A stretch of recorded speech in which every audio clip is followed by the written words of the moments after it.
Chapter 7. My grandmother never explained it, but there really was no need.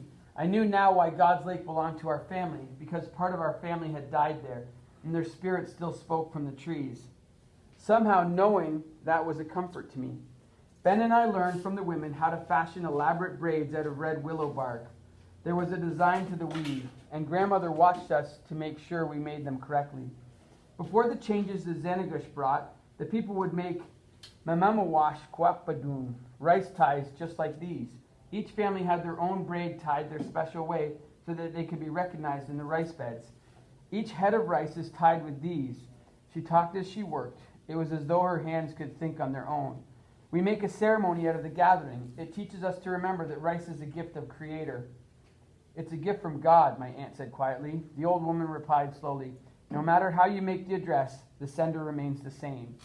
We should pray with the rosary and give thanks the proper way, my aunt said. This way is wrong. Blasphemy, my mother agreed. The school gave you words that do not apply to us, my grandmother said. Out here, there is no need to keep the spirit bound to fear. We were taught to be God-fearing, my mother said. One who loves does not brandish fear or require it. The old woman stopped their braiding to look at my mother and aunt, but they kept their heads down and continued with the ties.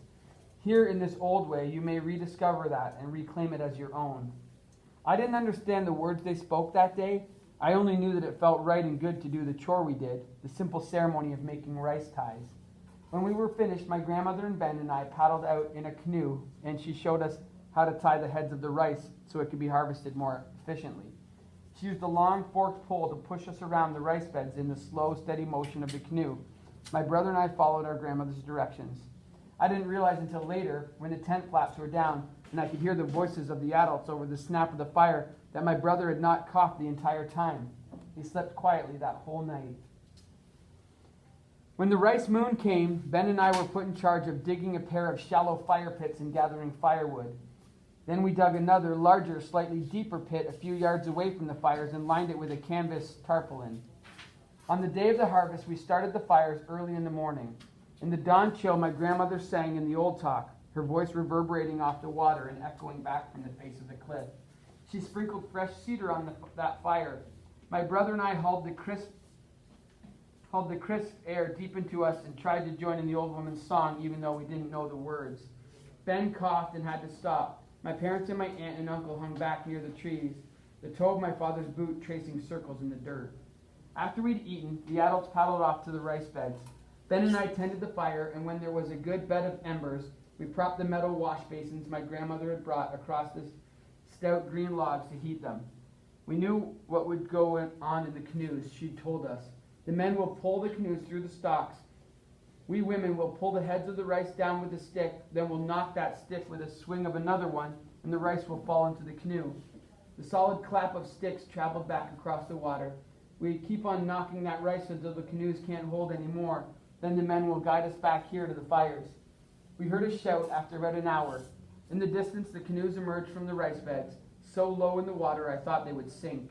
The women were sitting on the bottom. We could see the rice piled up over their legs, which they'd covered with thick pants to ward off the bite of the rice worms. My grandmother and mother and aunt paddled lightly. The men stood at the sterns and used the tip of the paddles to ease the canoes forward. It seemed to take them forever to travel the breadth of the lake. When they got closer, I waded into the water to help pull the bows of the canoes as close to the beach as they would go. I helped the woman out, and the four of us hauled the canoes up onto the stone shore. Once my father and uncle had hauled the canoes out of the water, we began throwing rice into the metal wash tubs. When the tubs were filled, the men carried them to the fire, and the women took the canoe paddles and sifted the rice. The smoke curled up and around them, and they rubbed at their eyes. As they worked, my father and uncle walked into the bush and returned with two long poles that they'd stripped of bark and propped up in holes they dug at the sides of the deeper canvas-lined pit. When the rice had parched sufficiently over the heat, my grandmother signaled for Ben and me to take up our positions beside the men. In the old days, it was important for boys to learn to be men, to be responsible. This dancing of the rice was one of the first ways they did that, my grandmother said. Rice is sacred. When Creator sent the Anishinaabe, the Ojibwe, east from the Big Water to find their homeland, we were instructed to stop when we came to the place where food grew on the water. This country of rice was the place we found. You boys will crush the hulls of the parched rice from the seed with careful, steady steps. I will use your grandfather's rattle as I sing the ricing song. The poles beside the pit will help you keep your balance. Our grandmother came to smudge our feet with the sacred herbs and mumble a prayer. When she took up the rattle and began to sing, Ben and I stepped into the pit. The rice pods shifted crazily under our feet, and we struggled to keep time with the song. The dried seeds in the rattle sounded like hulls of rice. The crunch of the pods beneath our feet took on a beat that we struggled to maintain. When she had determined that the batch was hulled, our grandmother signaled us to stop. After Ben and I climbed out of the pit, my father and uncle lifted the tarpaulin and poured the rice out on a blanket set on the rocks near the shore. My mother and aunt loaded flat baskets with rice, turned to face the breeze, and began flipping the rice into the air. I watched as the breeze caught the rice and blew the crushed hulls away. Then the pit was loaded again, and Benjamin and I began to tread the fresh batch. We worked that way all morning, legs burning. Benjamin tried to hide his coughing from the adults. I wanted to call out, but he looked at me with his fist held to his mouth and shook his head. The sun was high when we stepped into the pit for the last of the load. My brother splashed himself with water and wiped at his face. He leaned harder on the pole, doubling over with coughs that shook him mightily. He managed only a few strides before the coughs hit him again. A spume of blood flew out of his mouth and sprinkled the rice at our feet. Benjamin leaned on the pole and yelled and fell onto his side on the edge of the pit. I yelled. We dragged my brother from the pit and laid him on a blanket in the trees.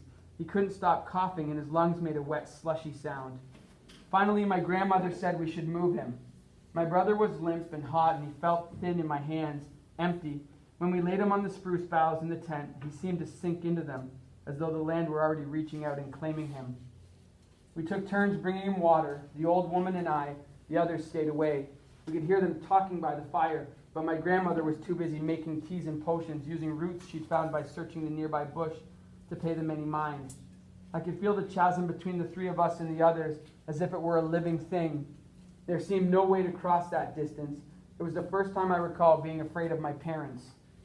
They stoked the fire and sat in its shadow. The moon rose.